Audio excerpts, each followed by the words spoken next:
Hi everyone, Merry Christmas and a Happy New Year. Dave here for your last Legends of the Spire of 2022. It's been another great year for the podcast, really. I've had coming up to about 25 interviews of the former players and managers of Chesterfield. Highlights for me, it was great having Danny Wilson on. Tony Bryan was great to speak to. I absolutely love speaking to Luke Beckett. We've also had some great, quite current former players as well, people like George Carline and James Montgomery. So I hope you've enjoyed the selection that I've put out this year, and hopefully next year in 2023 we can get a little bit closer to that century.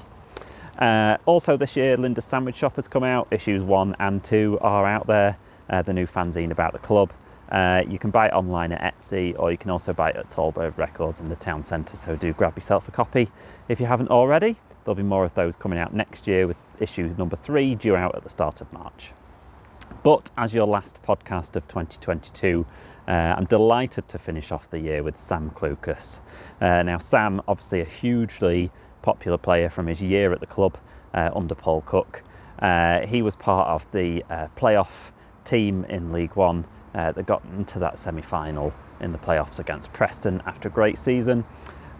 He had an amazing march through the leagues, really, starting off at Hereford and then Mansfield and then us and then Hull, going from National League to Premier League in 5 seasons and scoring in each successive league along the way. So great to have a chat with him about his whole career. He's just getting over a back operation, so I'm really thankful for him for taking time out of what is undoubtedly an uncomfortable time, and we hope to see him on the pitch again soon. And you never know, maybe back in a Chesterfield shirt sometime, we can only hope. Thanks again for everyone that's watched or listened to a podcast this year or bought a fanzine or anything like that. Honestly, I really enjoy doing it, but the support of everyone and the kind words and encouragement and stuff like that really do mean an awful lot. Hopefully, my hope is that this becomes a bit of an archive of interviews that in 20, 30, 40 years time people can look back on and have that kind of information and memory of times at the club and matches and things like that. So hopefully it's useful as time goes by. And I hope you have a great rest of 2022 and start of 2023. So I'll be back next year with more podcasts, more fanzines. Who with yet? I have no idea. It's a surprise for me as it is for you. Hopefully we'll get to Jack Leicester one day as well. You never know. But here we are with the last episode of Legends of the Spire of the year with Sam Clucas. Enjoy. Legends of the Spire.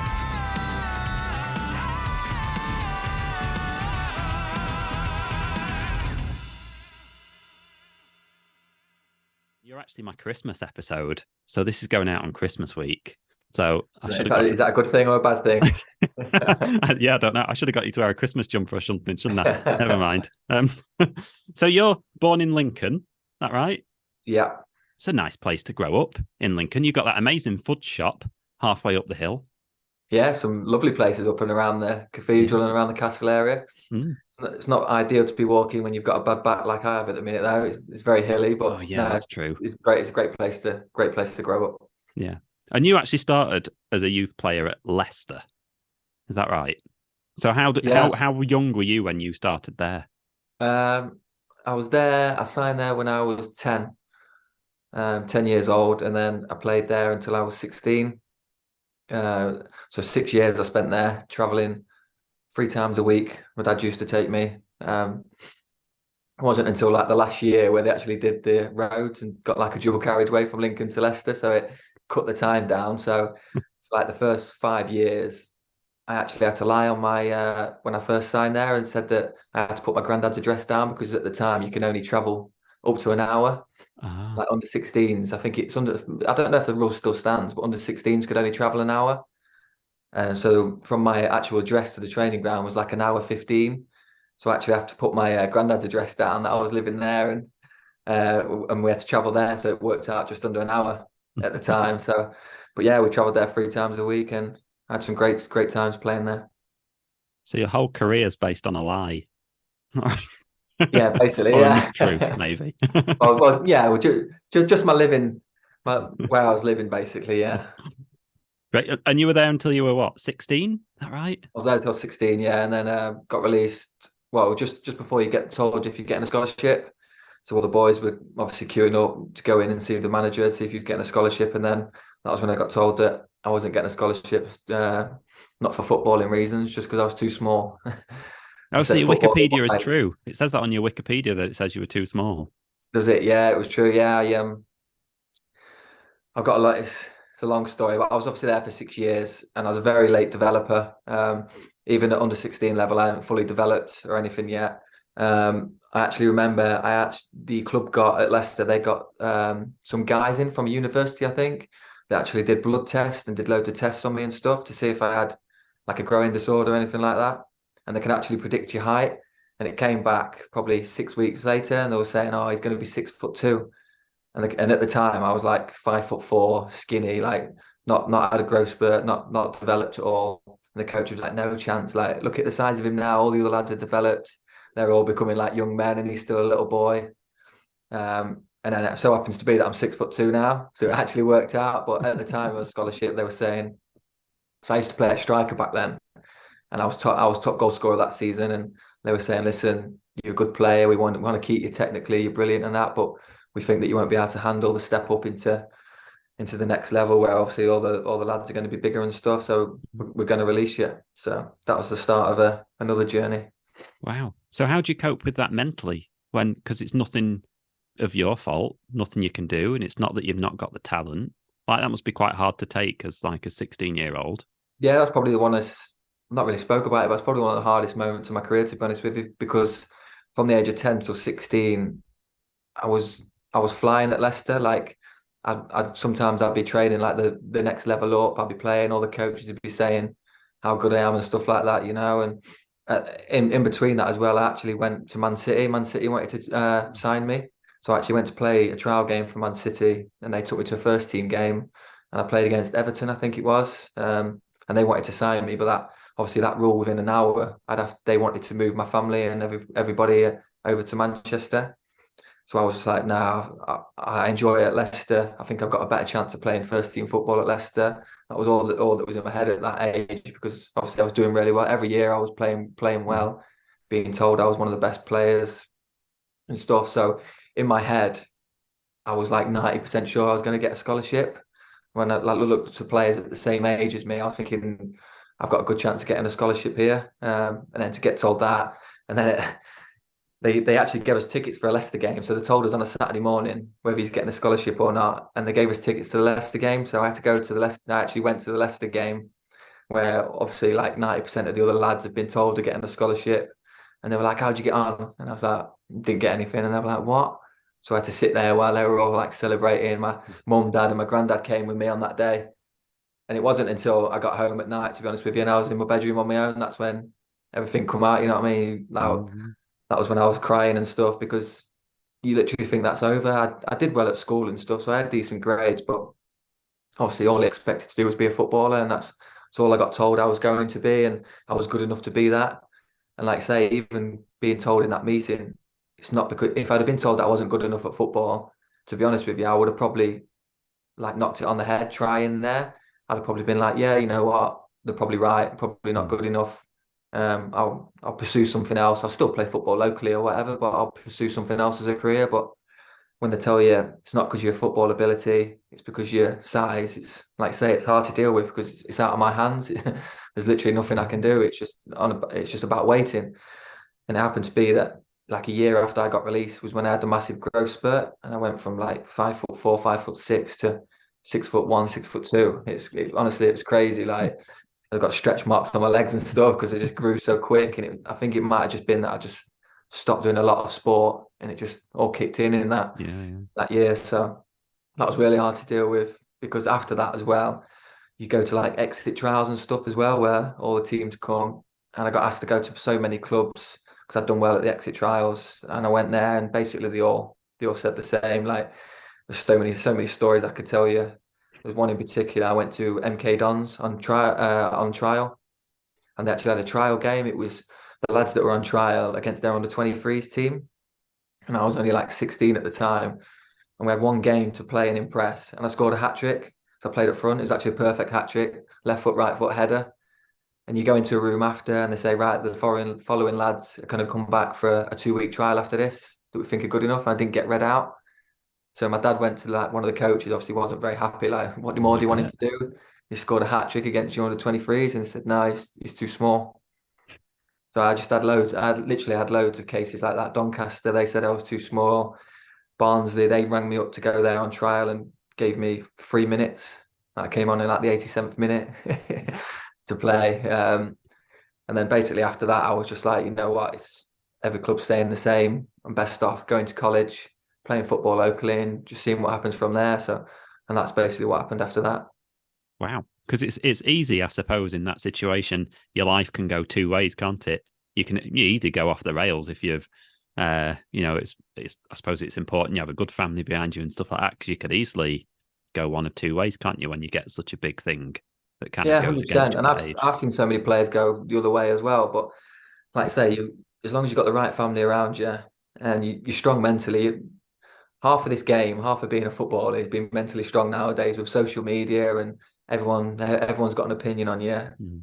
You have to grow up quickly, and a lot of players don't reach their full potential because the mental side of the game, not because of the technical or physical side. I've played with players in the conference in League Two that are technically better than players I've played with in the Premiership, but they haven't got lucky. They haven't got the mental capacity to play at that level, and loads of stuff like that. But yeah, because I got told that I was good enough, and I like not being big headed, I was always confident in the way I could play. I knew every time I played a game, I was one of the better players. So Mm. deep down in me, I knew I was good enough, and I knew Yeah. I could play at that level. I looked at the players that were playing around me at certain levels, and I thought, I know I'm better than them.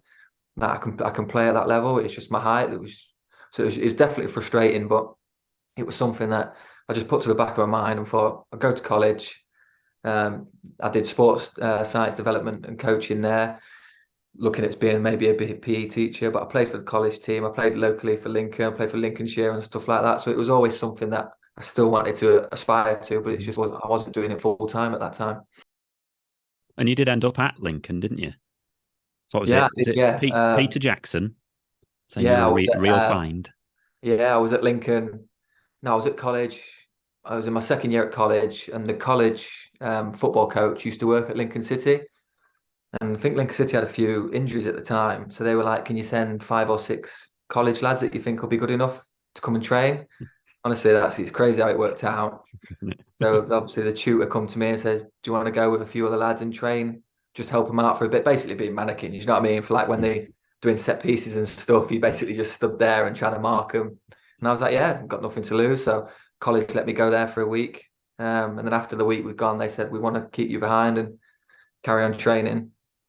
Then I ended up staying there and ended up getting a deal out of it, which is amazing. Yeah. And then Peter Jackson signed me. What a guy he was.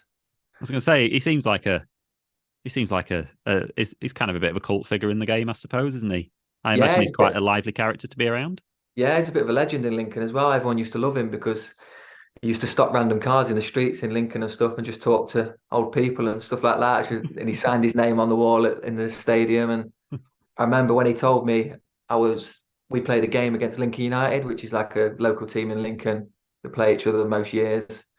And I played in that for Lincoln City. And after the next day at the training ground, I don't know if anyone knows this, don't know if I've told anyone this or not.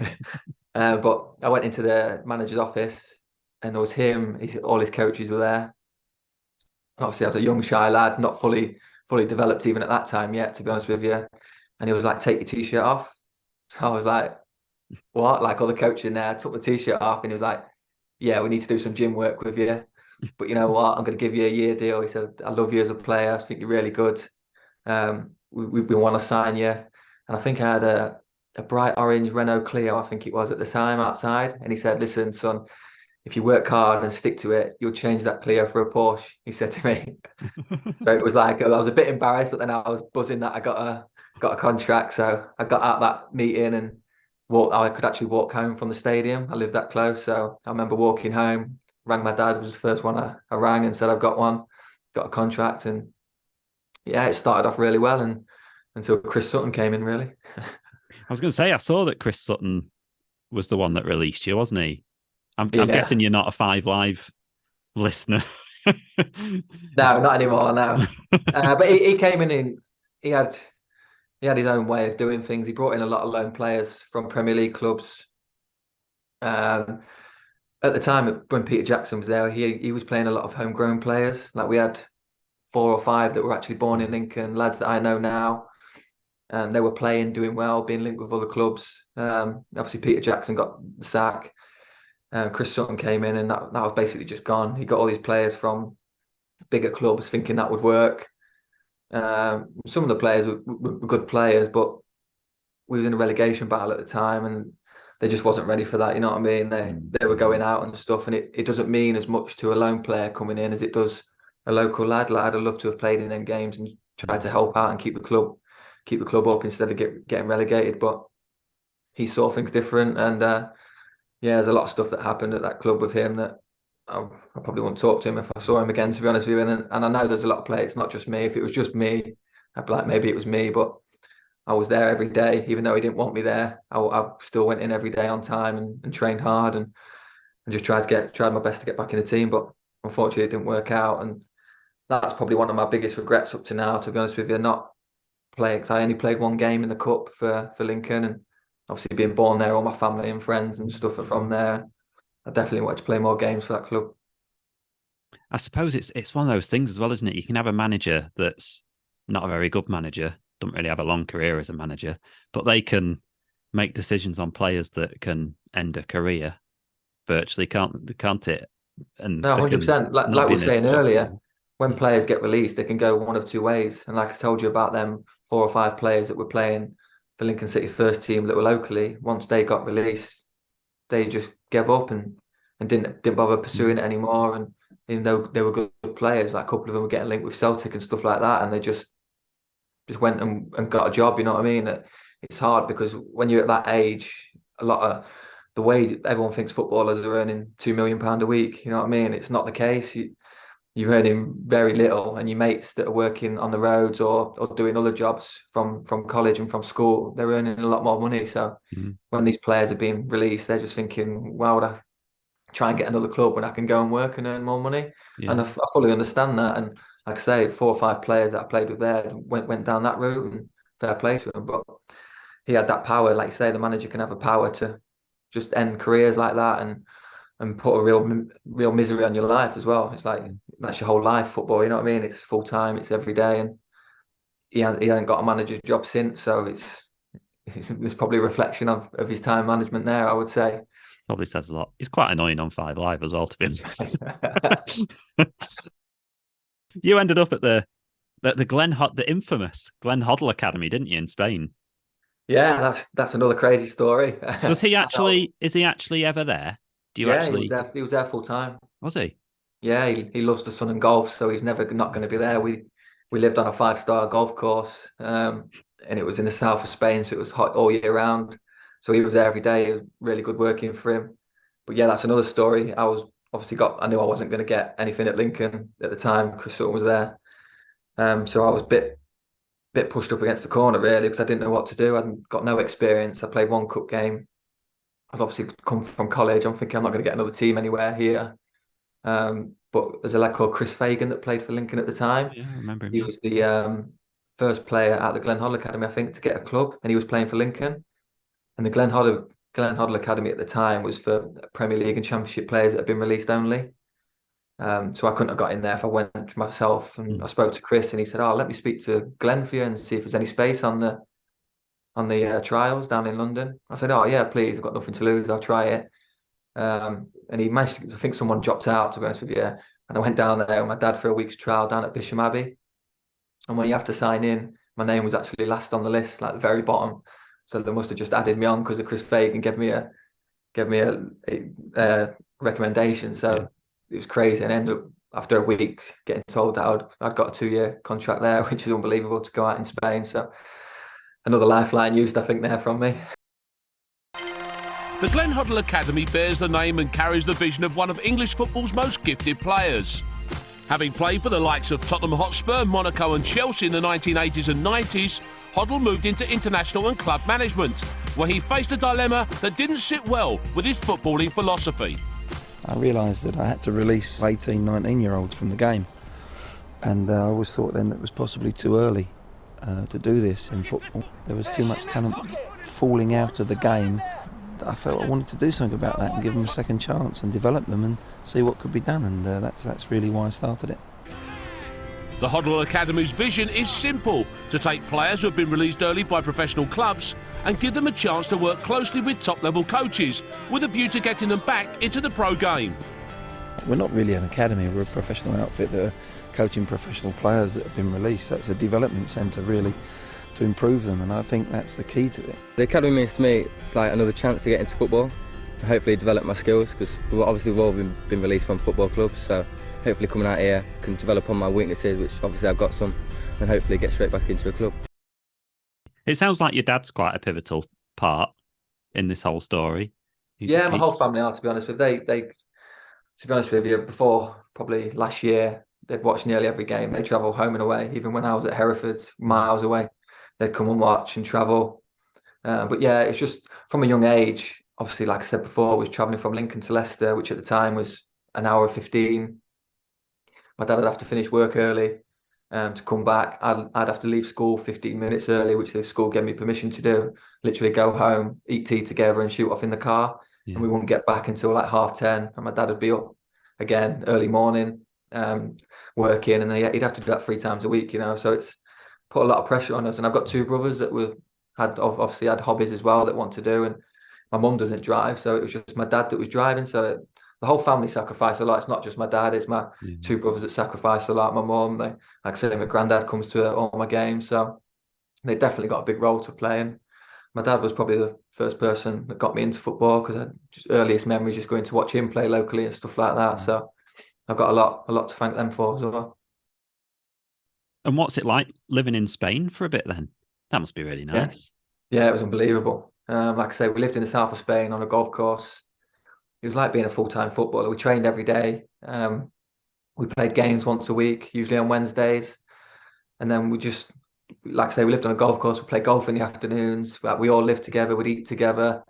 And we had some unbelievable coaches out there. We had the likes of Glenn Hoddle was there every day, training us and teaching us. And I always say this, I probably won't say it to him because his head would get massive, but he was one of the best players I've ever seen. And he was old at the time. He used to join in training and he'd do things with both feet that like was unbelievable. He'd do shooting and he'd be like, why don't you just do this? And he'd shoot it with his left foot and put it in the top bin every time. And you'd be like, that's unbelievable. We had likes of him there, Nigel Spatman, Graham Ricks, Dave Besant. We had so many good coaches out there that obviously played at the top level and managed at the top level. Glenn's managed at the top level. So to have that tutelage and work out there, and it suited me as well because they were just all like technical stuff and everything like that. It was like a second chance for players that had been released too early. That's why they set it up, and no, it was a great experience, and I loved every minute of that. Yeah.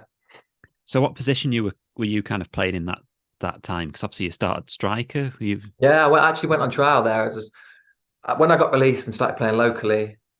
I think it happens to a lot of players when you're, like I say, not being big-headed. When you're one of the better players in the team. When I was playing locally, just got released from Leicester. I just played centre mid more than playing up front, just to get more in the game and stuff. So I started playing centre mid, and I went to Glen Hoddle Academy as a centre mid, and I had a trial there as a centre mid, and I signed there as a centre mid as well. But I've always been able to play everywhere, just because I've been able to get up and down, and had the engine to do it. And like I say, I've spent 10 years playing as a striker, and then went to centre mid and played left wing, left back, right wing, striker again, pretty much everywhere apart from centre half. So I played centre mid, but then in certain games when we play out there, if needed someone to go left wing or front three or as a striker, I'd move there, which has probably helped me in my career get to certain clubs as well, because it's easy for a manager to sell me as a player. We can buy this player who can play 3 positions rather than buy 3 players. So it's definitely helped me in my career. I know that's definitely happened because managers that I spoke to before have said that. I was going to say I've had plenty of like left footers, and the versatility, and like you say, you can pros and cons. You can you sometimes I've spoken to players that said it's kind of hard to hold down one position because your versatility can kind of go for you and against you. No, that's 100% what's happened to me. I've always said I'll end my career whenever that will be, and people will say, "What position was your best position? What position did you play?" I haven't got an honest answer. Honestly, I couldn't tell you. Like, I still think now that I could play striker and score a lot of goals at whatever level I'm playing. Like, I still think I could do that. I've not played there for years. I think Chesterfield was probably the last time I played there in some games. But then I've played left back and played well and enjoyed it. I've played left back and hated it. I don't really like it. I played left wing and played well. I enjoy playing right wing sometimes. So it's a crazy one. Like I say, it can hinder you because you sign up for a club. What position do you want to play? Just want to play on the pitch, like just want to play. But yeah, I think it's there's even crazy. been polls sometimes of like who's your Chesterfield 11 type things, and you'll end up getting put anywhere.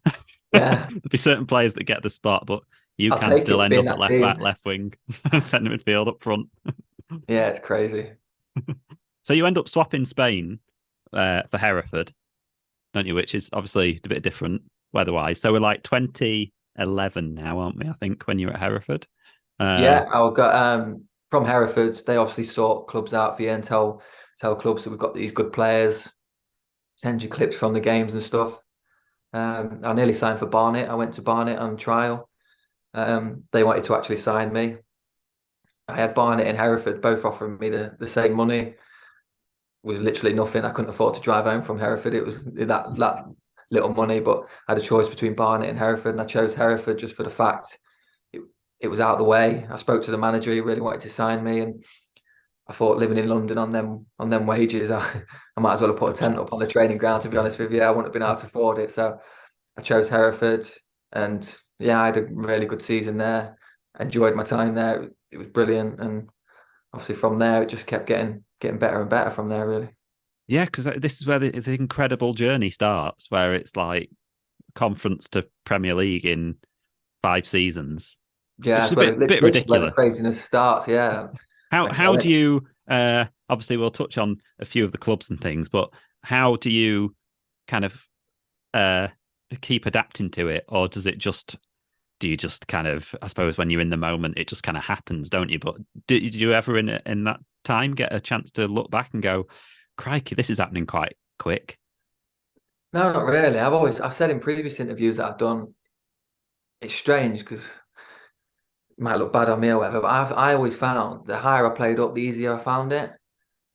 Like my friend used to ask me when I was playing, signed for Hereford, what's the highest you think you'll play? And when I was at Hereford, I was, what was that, 21, 20? And you see lads making their debuts in the Premier League at 16, 17, and you're in the conference, it seems a million miles away. I would never have dreamed I would have made it there. I might have thought I was good enough to play there or whatever, but it just seems so far away when you're in the conference. And I was just like, I'd love to play in the league. That's all I used to say. I'd love to just get a chance to play in the league. And then suddenly, obviously, just went up the ladder, and I just every step I went, I found it comfortable, and I knew I was good enough to like straight away. I knew I was good enough to be at that level, and I knew that I could play. Every time I went to the level, I knew I could step up again. I knew that like I'd play with players that had played higher, or I'd be in that team and I'd be thinking, you know what, I think I could step up again here. Just keep doing what you're doing. I never had a goal to get there and in a certain time or anything like that, or was never ringing my agent every day saying get me there. All I wanted to do was concentrate on football, and that's all I did. Just trained every day hard and just play football. And as you say, if I'm good enough, I'll get there. It doesn't matter who you've got around you. And like I say, it just was a crazy journey. And then when I ended up getting in the Premier League, it was one of them where I did interviews for like Sky and stuff. And then that's when you take a look back and you realise, yeah, I was actually in the conference 5 years ago, Yeah, yeah. like not being able to afford to go home. And now I'm playing in the Premier League against and with players that I used to play with on FIFA and watch on Match of the Day and look up to, and playing against Rooney and stuff like that. It's like the playing at Old Trafford. I've been a Man U fan, been to watch so many games at Old Trafford, and never dreamed of playing there, and end up playing there 3 or 4 times. It's honestly, it's crazy. It's a mad journey.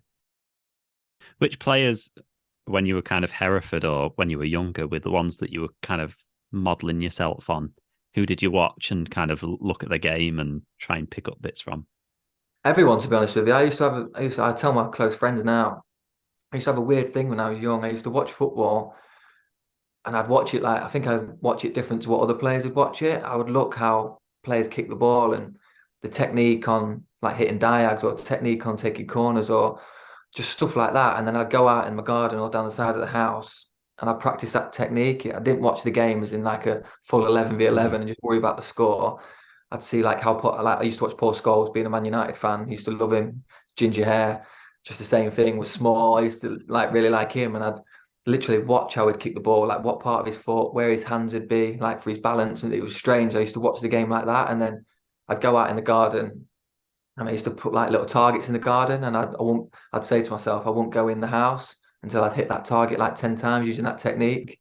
Sometimes I'd be there for hours, like breaking the fence and stuff in the garden. The neighbours would be going mad, but that's all I used to do, and just practice that technique, practice it. And I'd see someone take a free kick or outside of the foot, and I'd just literally just try that all day long. And just used to love doing that, to be honest with you. Is that when So like a hobby or a passion becomes a bit of an obsession?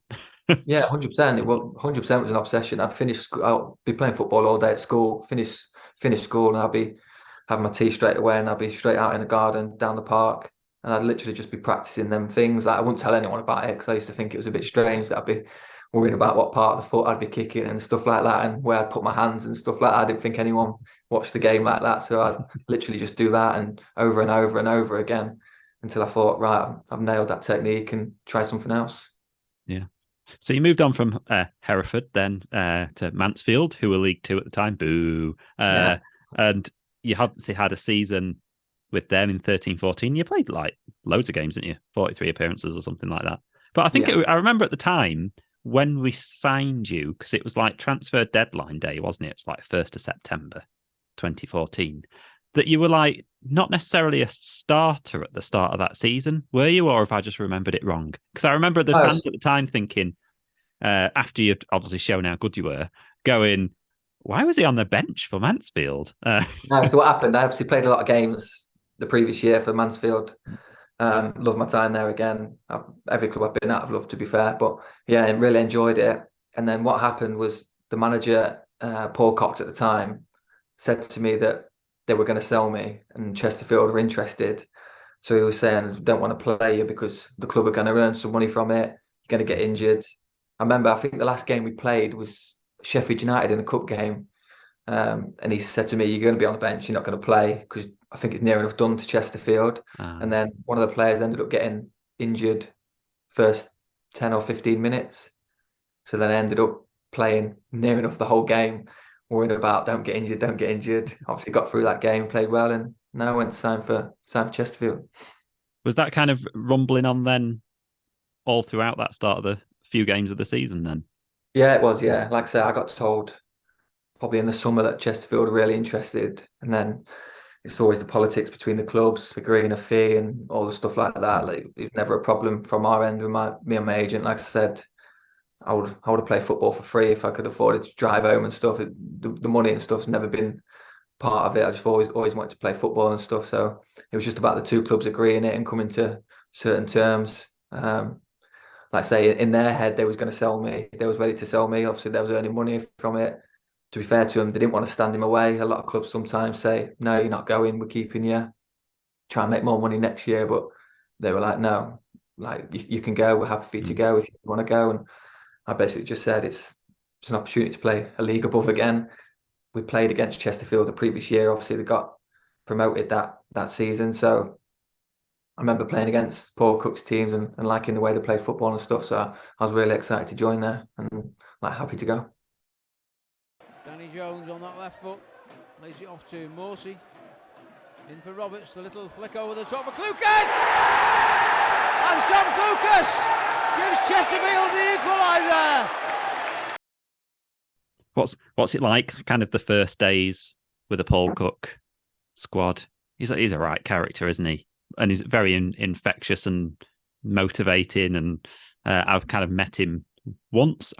Years ago, I was running a marathon and Ashgate, I was doing it for Ashgate Hospice. And there was like a bit of a photo thing that they let us do at the club.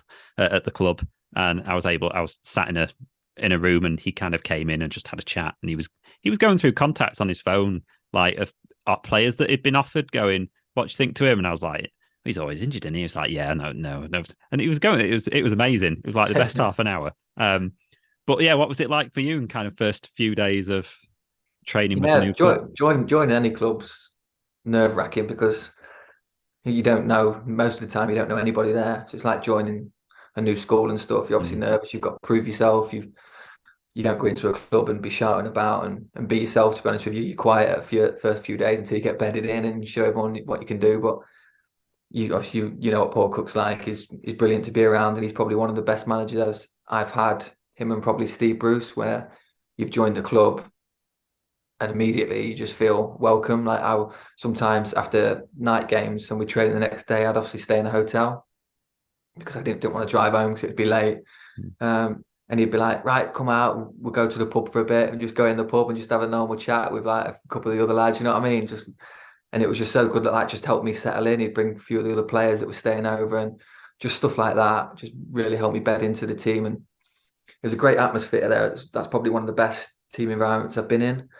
I think because they've done so well together and we got promoted. The majority of the team when I was there has all been together for a year, and it's a great atmosphere, great characters, great lads, and obviously the manager all built that in, and I think I fitted into that perfect. And straight from day one, I just felt really comfortable there, and it was a great set of lads to be involved in. And that's half the job, I think, in football is getting the lads to play for you. Doesn't matter how good they are, if you can get the lads to run through a brick wall for you and enjoy playing for you, then you've cracked half of it, and you'll have a really good season.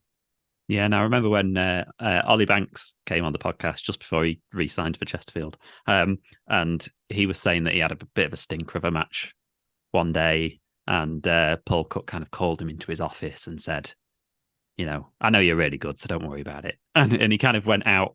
He kind of thought going in the office like, "Oh no, what's going to happen?" And then he kind of came out 10 feet tall.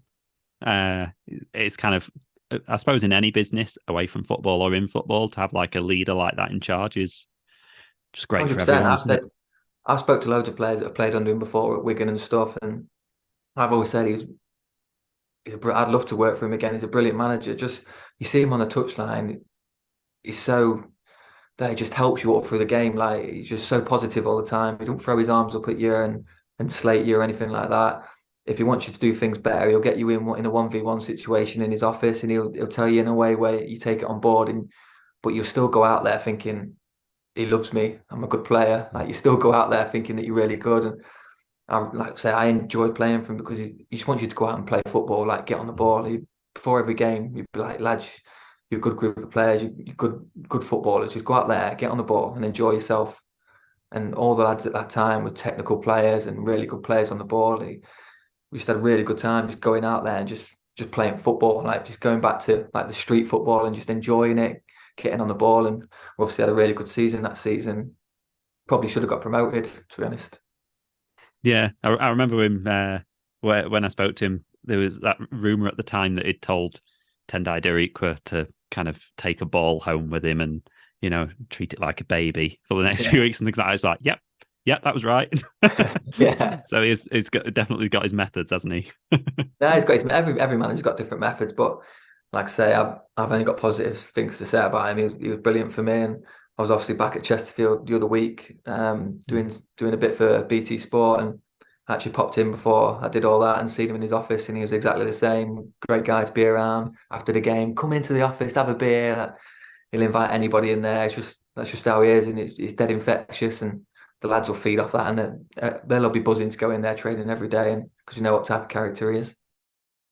I was looking at the games that you played in, obviously, which I think when you made your debut, I think you missed you didn't play the first game after you'd signed because it's like the next day or something like that. But then after that, you appeared in every game for that season. And the first couple of games I think you were in was the 2 consecutive hat-tricks that Doyle scored. Yeah. Which was just ridiculous. Like he was a player, like you were saying, going up the league, sometimes it gets easier. I remember the season in League Two, some going, "Oh, you know, you might want to upgrade Owen Doyle because he only scored like a dozen goals that season or something." And then teams, I suppose, play differently against a team that are not expected to do much against a team that are. And suddenly he scores loads of goals. It must be Was it a bit with Doyle that season when you're threading the ball through to him? You're just walking back to the halfway line, knowing that he scored before it's even hit the net. Yeah, he was on fire that season. I remember when I first joined, just seeing him in training, his finishing, his movement was unbelievable. Like, and you're only as good as your service when you're a striker. And I think if you look at the players he had behind him, like Gary Roberts, threading balls in, like technically unbelievable. Jay O'Shea at the time was on fire. We had the two fullbacks that were just bombing on all the time and creating goals. And Sam Moisey, Jimmy Ryan, some like really good players in there, like probably better than that level, but they were there that the manager put together. We had just had such a good team that we knew if we got the ball in the right areas, Doyle will score. If he goes a game without scoring and we lose, it's probably not Doyle's fault. It's probably our fault for not giving him good enough chances because he put them away if we put them there. So no, we had a really good season, and like I say, another great guy to be around as well. Yeah, and one of your first games as well was that crazy 3-2 against Sheffield United when Tommy Lee got sent off and young Miles Wright had to play in net. I think you came on, as a substitute in that game or something, but it was, some of those games that season were just ridiculous, weren't they? Some massive teams in there, some unbelievable atmospheres. Like that Sheffield United one was a great atmosphere, and there's a few heavy tackles, if I remember rightly, going off in that game as well. So, but they're the games you love to play, and to be honest with you, you look back and you think, oh, they're good old school football games now. You won't get them nowadays, especially at the top level. You'd have 6 or 7 players sent off with all the VAR rubbish, but no, they were great games to play and thoroughly enjoyed all of them. Who were the players in that squad that you were kind of closest to?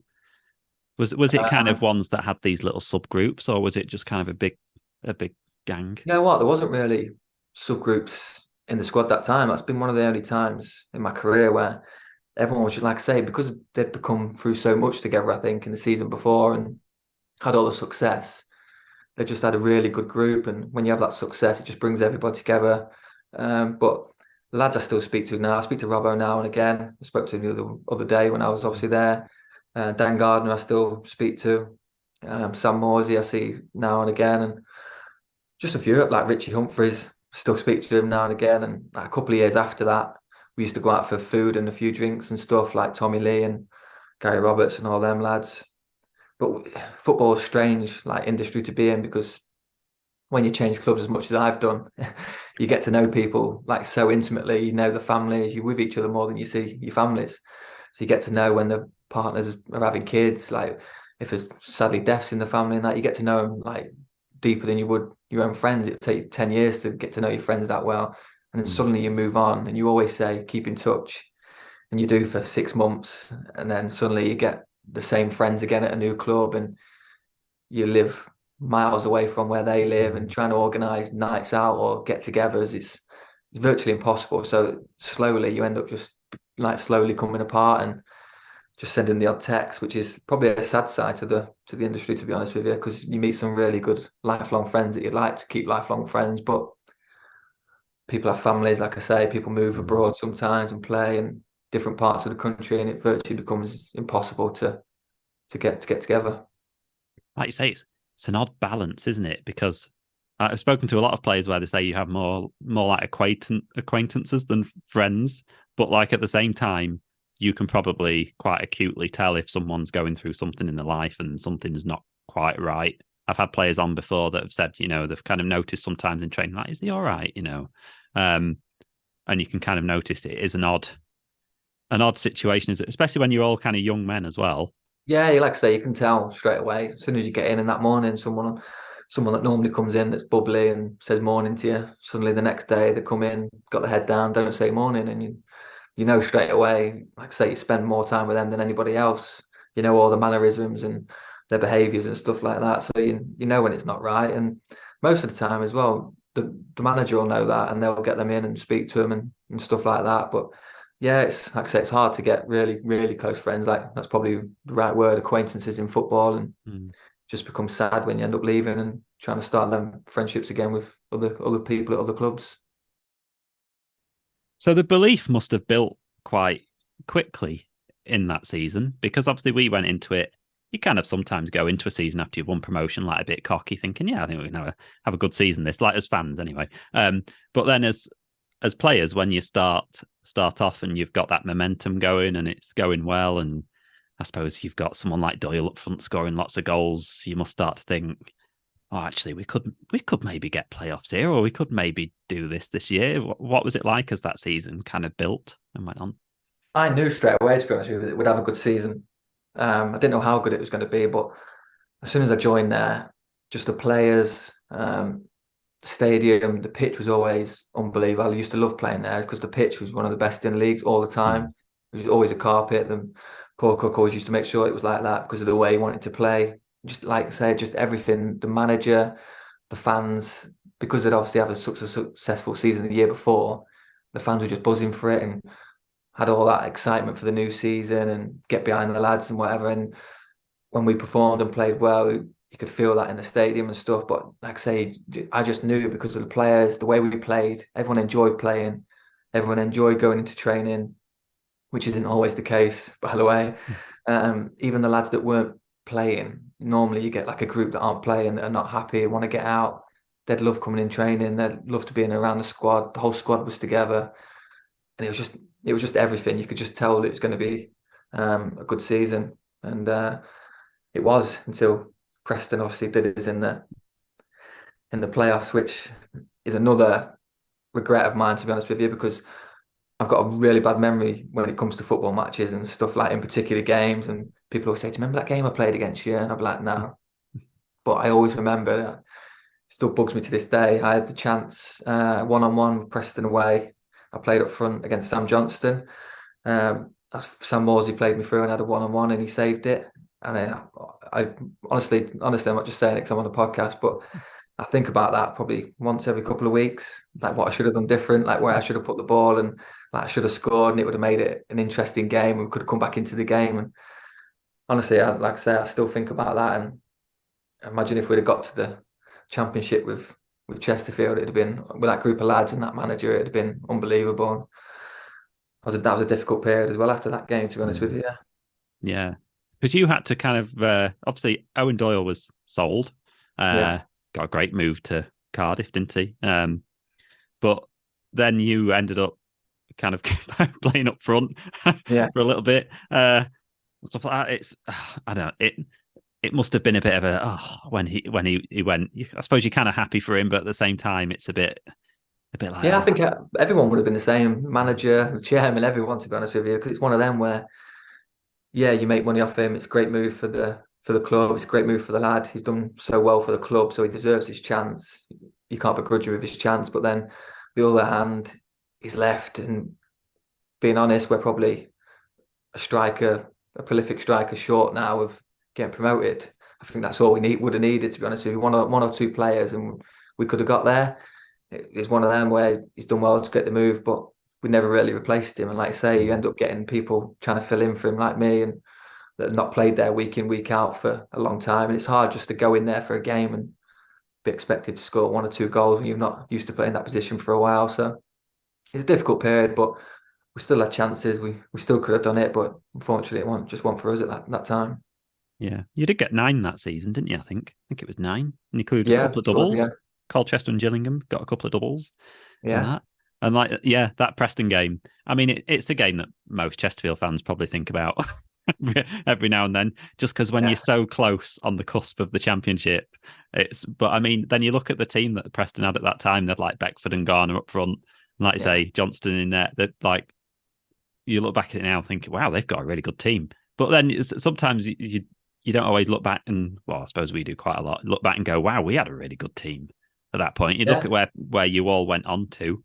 I think the difference is great things. They had players that were obviously coming down, playing in the Premier League and stuff, where we had players that come from the other way, players that are working the way up through the leagues, and everyone probably looked at it and gone, Chesterfield have got no chance here because they've got players that were playing in League Two, players in the conference. Look at, like say, Beckford, Garner, all of them players that played at a higher level, that have been playing at that level for years. Everyone just wrote us off, but the playoffs are just a gamble. It's 11v11, just the team spirit and the way we played. I really fancied us. I would never have come up against a team there where I'd have thought, oh, we won't win this. I fully believed that we'd win that. Yeah, and when I spoke to Paul Cook, he spoke about when he knew he was going, and that at the end of that season, kind of everyone went back to Liverpool and kind of had a few drinks with him. And then he was saying that, he was crying in the car on the way home and stuff like that. Like, what was it like at the end of that season? Because it did feel like something was coming to an end, didn't it? Yeah, like you say, it's one of them where Doyle was obviously gone already. The manager was leaving. It was because we've had such a good season.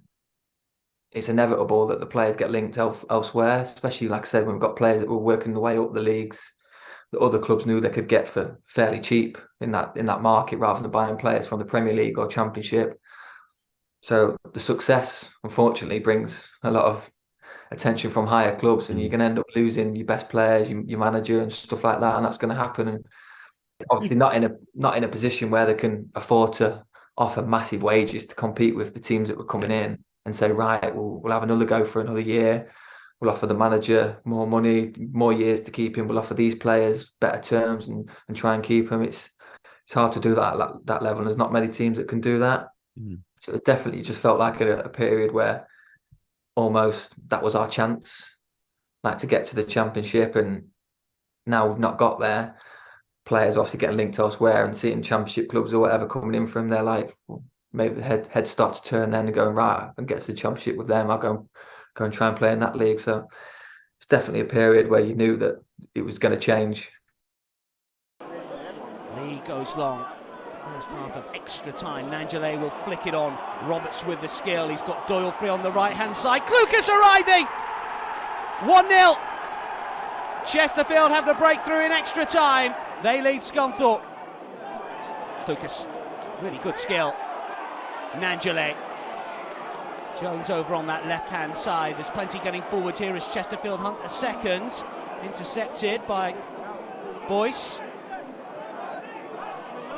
And then one back brilliantly by Dawikwa. Can he get the cross in from the right-hand side? He's still going forward, a twist and a turn. It's only half away.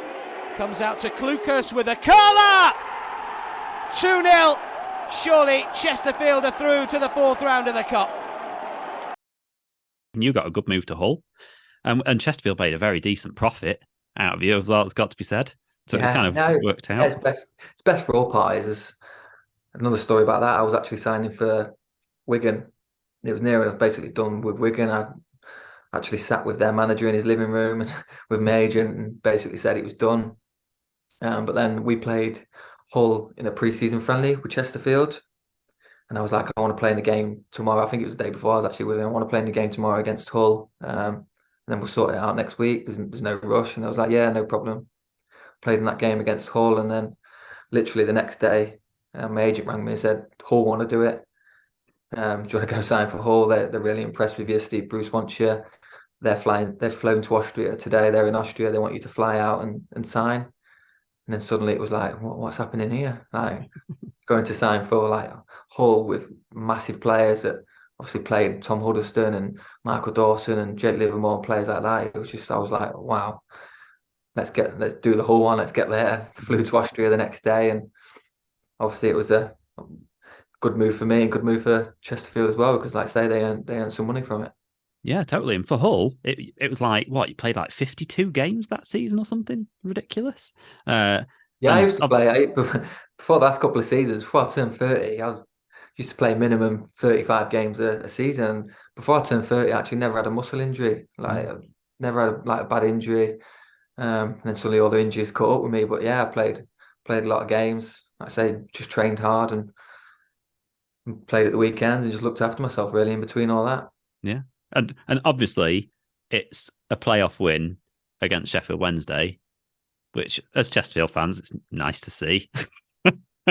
So it must have been that. And like they say that's the biggest game in, world football or whatever, because of the amount of money that is placed on that game. Yeah, that's my best day of my life. That probably that and my daughter being born, but career-wise, that it's hard to put into words. Just it's probably different for different players. Some other players have done it before, but from where I come from, working at Debenhams 7 years before that, to being, I was on the bench for Wembley. I didn't even start the game. I came on like 15 minutes or something just to get that promotion. Like think that was one of the only times that I've probably cried in front of my parents, to be honest with you. Still to this day, they were in the crowd watching, and it was just all the emotions just come out just at that moment. It's just something that I literally, honestly, never thought would happen. It never crossed my mind until you're actually in the playoff final, and then we'd actually been battered by Sheffield Wednesday in the league. It was a good team, and I've back of my head, I was like, I want to get there, but they're a good team. Like, it might not happen. And fortunately for us, they just didn't show up on the day, and it was like one of the best days and best nights as well that I'd ever had in my life, because Hull was such a good club and stuff, and family club. Both teams had actually organised like a promotion party. Like, I know Sheffield Wednesday did it as well. We had one at a hotel sorted. You could bring family and friends. So I had all my friends down there, my family, like I said, mum, dad, granddad, a couple of my mates, and then just straight after the game, just straight on the beer, straight into the hotel. Everyone's family and friends there, like music's playing, managers there. Just honestly, just one of the best, like I say, best days, best nights. I didn't take my medal off for 2 days. I think next day on the train home, I still have a medal on. It was unbelievable. And I bet it just must, because it's like the last game of that season as well, and then you've got a holiday. It must just carry on for weeks. Yeah, it's mad because it's one of them where if you don't get promoted, you've wasted 2 weeks of your summer holiday. We only get a short period of time anyway off. So it's one of them. If you don't get promoted, you've wasted 2 weeks, 3 weeks into the summer. But now, like I say, we won that game. I went home and then went straight on holiday, and then you've got the excitement of that game still going on in you, and then you've got the excitement of God, playing in the Premier League next year. Like, I hope I'm going to play. Just look at the teams, look at the players that clubs are signing. You see players that have been linked with like Zlatan Ibrahimovic being like linked with Man United and stuff, and you're like, God, we're playing against them players. Like, how's it got to this? I want to get back to preseason now and just like make sure the team like play well and stay fit. And like I say, it was just a crazy summer, really, like crazy summer. That must be cool when waiting for like the fixture list to come out, see when you're playing everyone and everything like that. Yeah, to be honest with you, that the fixture list is not really a big thing for me usually, but obviously as soon as you're in the Premier League, being a big Man United fan, that was the first one I looked for when we played Man United away, just to play at Old Trafford. And I always wanted to play them in the evening. It was a midweek as well, just to play under the lights and stuff. And just looking for them fixtures, I was like, wow, I get to play in games like that. It's incredible. Even just in this room that I'm in now, I've actually got a big painting of me taking on Rooney that I got someone to do that I've not even hung up yet. So it's mad. Yeah. And to complete like the circle, you end up making your Premier League debut against Leicester. Which is like, it's just like, it seems like the perfect way to like complete that circle of being too short and then making your Premier League debut against Leicester. They won the Premier League the year before that. We played them first game of the season. We beat them on TV. Like I say, it's full circle. And I actually scored against them in the away fixture as well that season, which was amazing. And I actually saw another weird story and how weird things happen. The guy that actually released me, I saw in the hotel. We stayed in the hotel the night before, obviously, before the game. And I saw him in the lobby in there. And he was face to face, and he's like, "How are you getting on?" I was like, "Yeah, I'm doing really well. Feel like a small kid. I've done well." And he's like, "Yeah, you've done well and all this." And then next day, I happened to score against him, and just an unbelievable feeling. It was one of them where it was maybe a bit of a middle finger up to him in the crowd. It was one of them, like, I'm happy I'm back here and I've scored against you. You know what I mean? It was one of them moments, I think. Yeah, and it must be really nice because you didn't just go to the Premier League, make one sub appearance, and then which I'm sure you would have taken when you were years and years ago, but you actually played a lot of games in the Premier League, haven't you?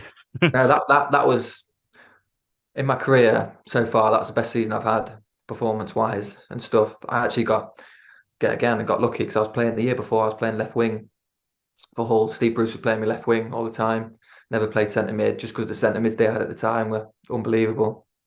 And then Steve Bruce left that pre-season because the club wouldn't like back him and stuff like that. So we ended up with like not a lot of players. A few of the players left. So we had a picture in the mountains in Austria where we only had like 10 senior players signed at the time. So we were short of players. So I ended up just playing centre mid as a 6 in pre-season friendlies and just played really well as a 6. And then next thing I know, I played 90% of the Premier League games as a holding midfielder. Gone from a striker to a holding midfielder, and it's the best football I've ever played. Like, you obviously know when you play well or you don't play well, and I played well in literally most of the games, even though I wasn't doing well in the games and losing. I knew personally that I was playing well and just enjoyed it and just wanted to stay in the Premier League. You know what I mean? That was now I'd got there and had a taste of it. Just wanted more and more of it. So I think that pushed me on to maybe step up to the next level. And after that, I was fortunate enough to get linked with another couple of clubs after Hull got relegated and moved on to Swansea. You ended up going for quite a lot of money, didn't you, to Swansea? Yeah, I did. Yeah, not as much as was reported. It was less than that because there was a player involved going the other way. So they took into consideration the value of that player as well. So it made it look a lot more. Yeah.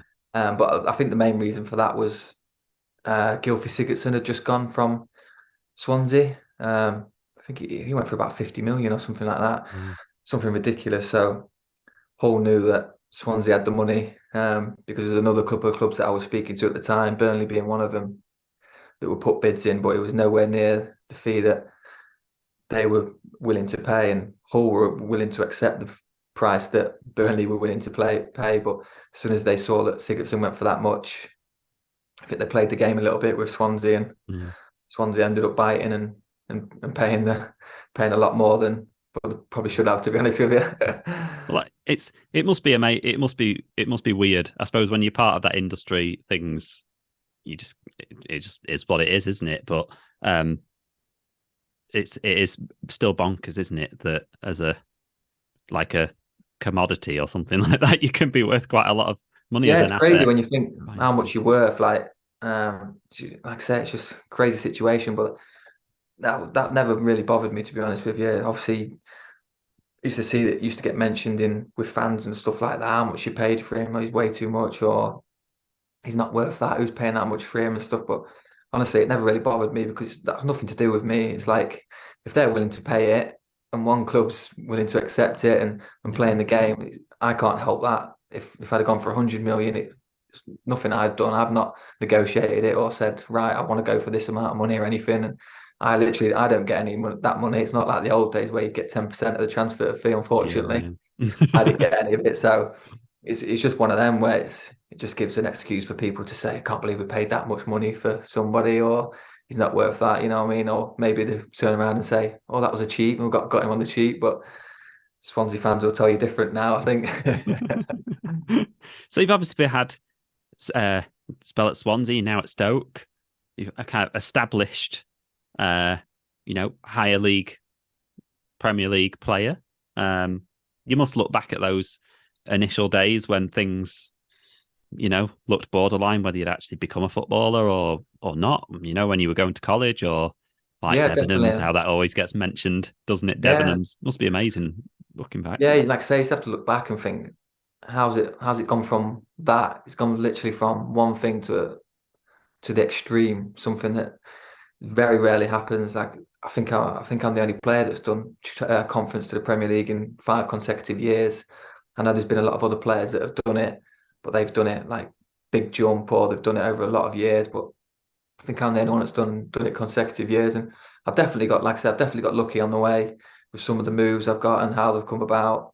But to look back and think, like, just how far I've come, and to actually I was playing at that level, and now I'm actually at this level now and playing there for a long period of time. I think that just reaffirmed to myself that I'm good enough to be playing at this level, and I'm at the right place. I'd obviously like to be playing in the Premier League still, but the 2 teams that I signed for ended up getting relegated, and could have got lucky and stayed up and still be in the Premier League now. But I'm just grateful for where I am, to be honest. If not one where I look back and think I wish I was playing for England or in the Champions League and stuff like that. I'd love to, but my main goal now is just to keep playing football. I love playing football. I don't want to retire anytime soon. I've always said that I'll play football until I can't play football anymore, or until I turn up and I realise I'm probably not good enough to be playing anymore.